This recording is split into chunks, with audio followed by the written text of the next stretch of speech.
মধ্যপ্রাচ্যের চলমান সংঘাতে নতুন করে আলোচনায় ইরানের ড্রোন প্রযুক্তি, বিশেষ করে হাদিদ 110 কামিকাজি নামের এই ড্রোন নিয়ে চলছে আলোচনা।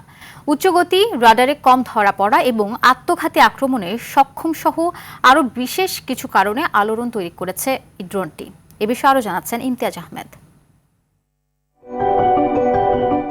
এটি ইরানের তৈরি এক আত্মঘাতী ড্রোন যা দূরপাল্লা আঘাত হানতে সক্ষম। হাদিদ 110 কামিকাজি ড্রোনটি এমনভাবে প্রস্তুত করা হয়েছে যাতে তা নিজেই লক্ষ্যবস্তু শনাক্ত করে সরাসরি আঘাত হানতে সক্ষম হয়। বিশেষজ্ঞরা বলছেন, আকারে ছোট হলেও এটি দীর্ঘ সময় আকাশে ঘোরাফেরা করতে পারে এবং একটি সুনির্দিষ্ট লক্ষ্য নির্ধারণের পর বিস্ফোরণের মাধ্যমে আঘাত হানে। ফলে সামরিক স্থাপনা, রাডার স্টেশন কিংবা গুরুত্বপূর্ণ অবকাঠামোকে টার্গেট করা সহজ হয়।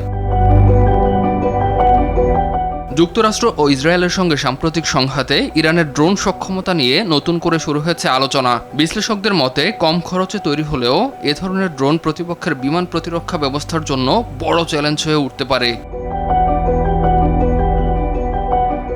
ইরানের এলিট বাহিনী ইসলামিক রেভলিউশনারি গার্ড কর্পস দীর্ঘদিন ধরেই ড্রোন প্রযুক্তি উন্নয়নে কাজ করছে, যেখানে তৈরি করা হয়েছে বিভিন্ন ধরনের নজরদারি ড্রোন। পাশাপাশি হামলার জন্য রয়েছে একাধিক মডেল। এই ড্রোনের বিশেষত্ব হলো ড্রোনটি জেট ইঞ্জিন চালিত, তাই এর গতি ঘন্টায় প্রায় 510 থেকে 517 কিলোমিটার পর্যন্ত পৌঁছাতে পারে। এটি ইরানের অনেক পুরনো ড্রোনের তুলনায় বেশ দ্রুত, ফলে প্রতিরক্ষা ব্যবস্থা এটিকে শনাক্ত ও ধ্বংস করার সময় পায় না।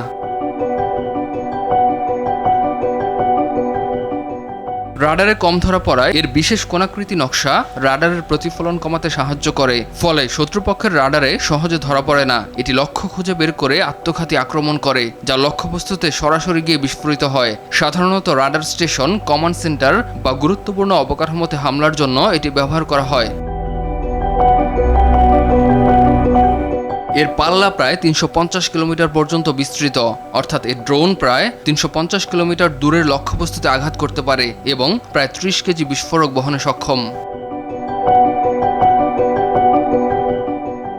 এছাড়া রানওয়ে ছাড়াই ড্রোনটি লঞ্চার থেকে উৎক্ষেপণ করা যায়, তাই যুদ্ধক্ষেত্রে দ্রুত ব্যবহার করা সম্ভব হয়। এই ড্রোনের সবচেয়ে বড় শক্তি হলো উচ্চ গতি, কম রাডার সিগনেচার এবং দ্রুত আঘাত করার সক্ষমতা, যা আধুনিক বিমান প্রতিরক্ষা ব্যবস্থার জন্য বড় এক চ্যালেঞ্জ তৈরি করতে পারে।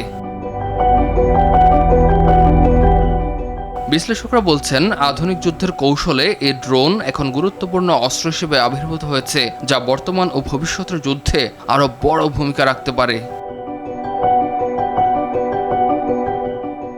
ইমতিয়াজ আহমেদ, RTV।